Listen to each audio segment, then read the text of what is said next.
Did you see that post? People are talking. Here's what's trending on the Rickey Smiley Morning Show. All right, y'all, ladies and gentlemen, man, today we are talking to a true legend in the game, straight from the West Coast, and we know him as hip-hop legend, true businessman, and amazing father, and the ultimate stoner. Y'all give it up and show your love for Snoop Dogg.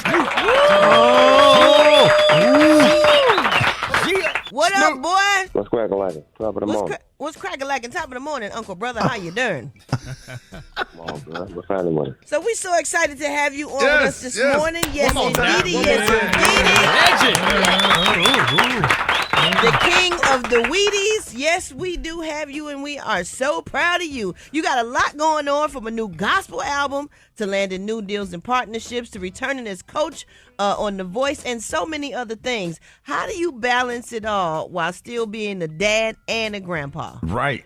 It's so a part of my everyday get down. It's just all I know. It's all I've been doing for like the past 35 years. It's just mastering myself and mastering the ability of learning how to love myself so I can love others and learn how to teach others more about love. Because I come from the negative background, the gang banging and the energy being shifted in a different direction. So my whole crusade has been trying to find better ways to better myself and to make people understand that we better together. And I think I'm finally mastering that by the moves that I'm making, the things that I'm doing, and how I bring people together and how people feel good when I walk in a room.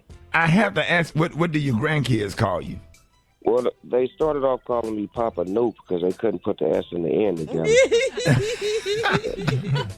So now it's Papa Snoop, but then one of them called me Snoop Dogg because she seen me on my kids' program, Doggyland, and she got a whiff of that, and she started putting 2 + 2 together. So it's crazy the way some of them call me this, some of them call me that, but I'm Papa. That's right. Come on now. I love it. Papa, I love that too. Love it. Hey, so you dropped an album on Sunday titled Altar Call. Now, some might say, how does Snoop Dogg, putting out some of the hardest rap albums and then his second gospel album, man? Like what is that like? And congratulations on that, by the way. Well, let me tell you, Rick, Mama's spirit is in me. Mama transitioned a few years ago. Yes, sir. And my condolences to you, man. Yes, sir. We're strong. But when Mama, before she left, I made a gospel album called The Bible of Love. And it was a brilliant album. It was well put together. It was well received. And she truly enjoyed it. And it was the first time that she was able to, celebrate me and my music, because she was an evangelist. And she was able to have ammunition to fight for me, because she would go to church and always have to defend me. Labor. They was like, why his music don't say that? He ain't made it in his music. You know how we are. So when I did that, and then Mother passed away, and her spirit has always been in me. So it's like, you know what? I got a record label now. A record label called Death Row Records. They wouldn't even expect me to drop a gospel album on Death Row Records. They would want me to change the name. A few people called and said, man, don't put Death Row next to the just gospel. I'm like, why? Ain't sinners saints and saints sinners, and that's what the church look for. We look for the ones that needs to be healed the most. So that was mainly my reason was, look, I was raised in church. My spirit tells me what to do. And right now, musically, people paying attention to me.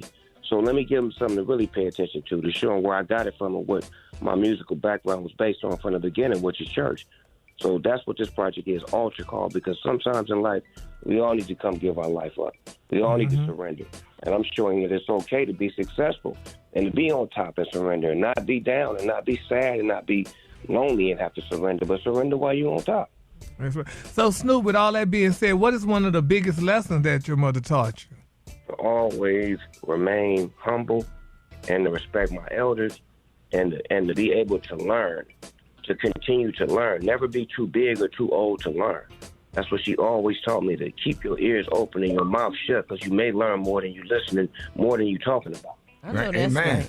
Hey, Snoop, real fast, man. The Olympics situation, you killed it, first of all. Like, the approach that you bring to commentary has taken it to a whole nother level, and I'm glad people allow you to be you, because you got an amazing personality. But what was the most memorable moment at the Olympics for you? There was a couple of them. Some of those moments was just seeing those people from different countries that were at war and seeing how I brought smiles to their face and made them forget about war and made people just forget about hating each other for a couple of weeks. That was real like real deep to my heart because I knew what I was stepping into. Right. I knew the politics. I knew the understanding of, what the world was going through. But I had to represent for Black America and America in general to show people what America looked like outside of America and how we are approachable and lovable and likable. And we represent where we come from no matter where we at.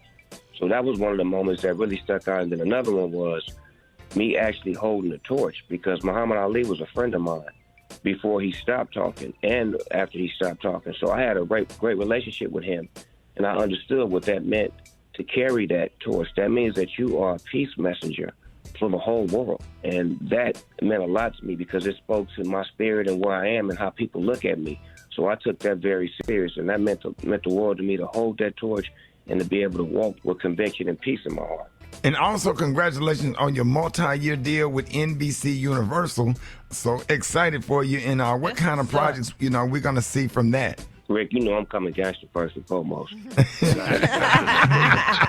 Right. I put my foot down. I mean, that's what they signed me for. They want what I bring. You know what I mean? So, right. But it's going to be an intellectual. It's going to be an intellectual side of this storytelling. Like, it's not going to be B level. It's going to be A level.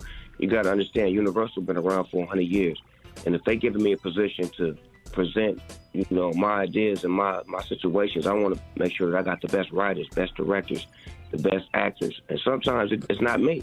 So I look forward to collaborating with some great people on these TV film situations because, TV is doing good right now, but it doesn't represent the West Coast.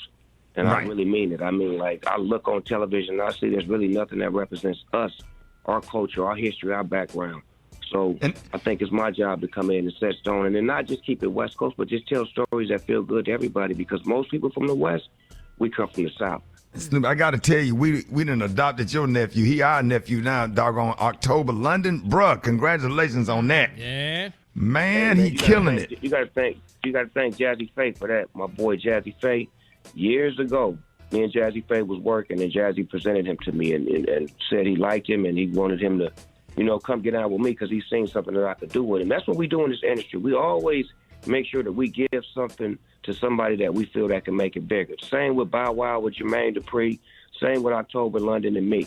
It's like things like that happen. Well, it's better for that artist to be with this person because this person will help him develop into that bigger, better artist. So that was a blessing from Jazzy Faye. October London is a blessing from Indiana. He was a masterpiece. That boy yes, man. Absolutely. We love October now. All right, we got more conversation with Snoop Dogg and what he did when he found out his son was smoking with Whiz Khalifa. Up next, Rickey Smiley Morning Show. All right, y'all, Rickey Smiley Morning Show. We sat down with Snoop Dogg the other day, and of course, Gary always got to be messy. So Snoop Dogg, will we see a Snoop Dogg biopic? And who could play you in a Snoop Dogg biopic? I nominate Will Smith. DC Young Fly. There you go. You playing games. You playing games.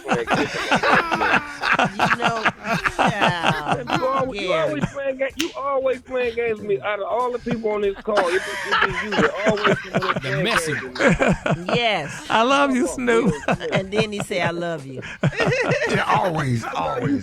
Why you always do me like that? I think it would be great. You stupid. Joking, man. You making me laugh. Stop, man. I'm trying to be serious with it. But who would it be, though? Who would it be? The biopic is one of the first things that we're doing. I feel good about it because it's been a long time. With my story, people have been watching my story, seeing it, and it's been decades since it started.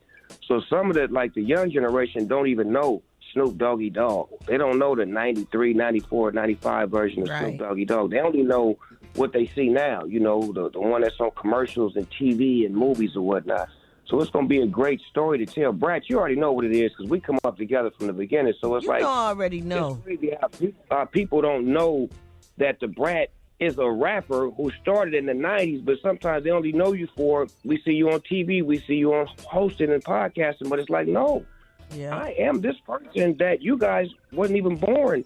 I was doing this. So it's like, I want to tell that story, but I want the generation to understand that some of the things that they're doing, I've done. And I want to correct y'all so y'all don't have to make these same mistakes. So that's one thing about my biopic. It's going to be a message and a lesson to the youth because I was young too. I was hard-headed. I was thuggish. I was all of the above. So it's like I can't criticize y'all, but I can show you an example of somebody who did it the wrong way and the right way. Man. Let me get into this. Whiz Khalifa, he recently said he was the first person to get your kids high. How did you react to that? What? Yes. It's the truth. He ain't lying. I didn't think he was gonna tell everybody. I didn't know that. He just finally spoke on that. Oh, Let me okay. give you the story. So my oldest son used to be in the bathroom for like 2 hours in the morning. That's when we only had like 2 bathrooms.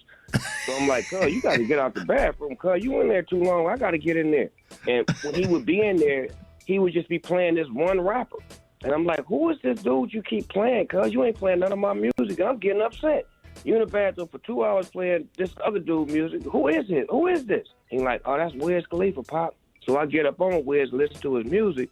I'm like, oh, I like cuz. He smoke, he get down. Next thing I know, Wiz and my kids hanging out blowing. And I didn't even know my kids were smoking. So I had a movie that I did with Mario Van Peebles. So we on set. And a bunch of teenagers is in there with me. And they smoking with me. And then all of a sudden I look up. And my son hand me the joint. And I'm like, I can't even go bad on him because I've been smoking with his friends. And then Wiz looked at me and was like, I already broke him in.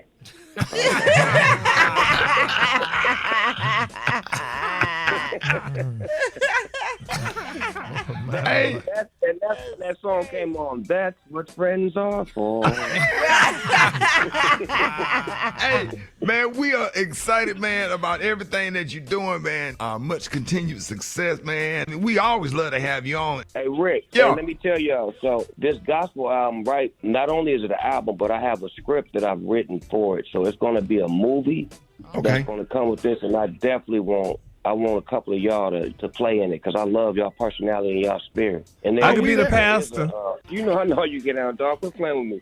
I'm just saying, I'm giving y'all the woo-wop early in the game, so I'm going to double back when I get the script right, and then y'all tell me what y'all want to play. Let's go, Brett. I love you, and I bet. Brett, I got your message. I love you, and you said what you said. I was hoping you wasn't going to say it on the air. You like, I be texting you, you'll never hit back, and all of a sudden you say happy birthday. Yeah, I don't like that. Oh.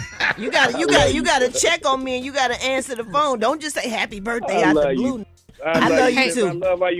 I love how you put me on blast. Check me. I need to be checked sometimes. Thank you. Brett will fight you. You don't understand. That's why I'm like, I'm sorry, sis. Check me. I'd love to be checked. Please. All right, y'all, ladies and gentlemen. Hey, man, we love you. Congratulations, man, on everything. Give it up for Yes. Snoop Dogg.